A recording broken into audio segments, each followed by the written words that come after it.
In this video, we're going to take a look at how we can convert between a top-heavy fraction, a vulgar fraction, and a mixed number. Looking at the example on the left-hand side, I've got 28 over 11, and I need to convert it into a mixed number.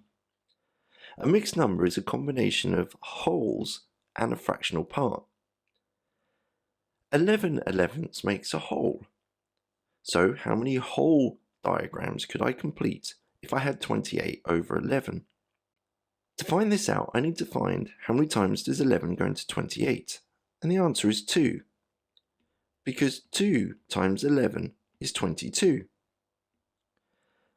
I haven't got enough in order to make another whole. The difference between 22 and 28 is 6, so I've got 6 elevenths left over.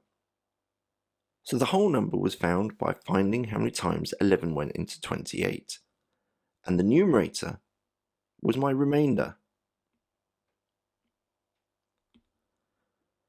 And the denominator doesn't change. So how might we work backwards to prove that 2 and 6 elevenths is the same as 28 over 11? Well, the clue is the fact that two whole diagrams would have had 22 parts in it altogether.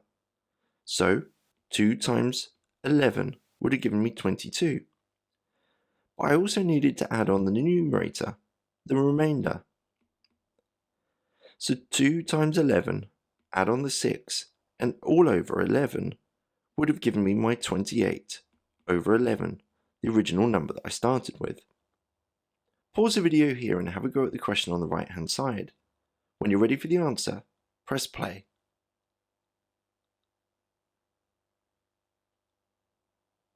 With this question, I can see that the diagram would have been split into 13 pieces.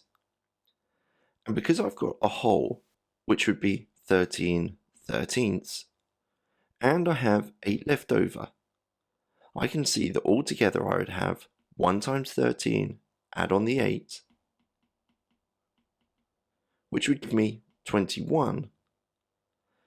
And because it was cut into 13 pieces, this would be 21 over 13 as a vulgar fraction.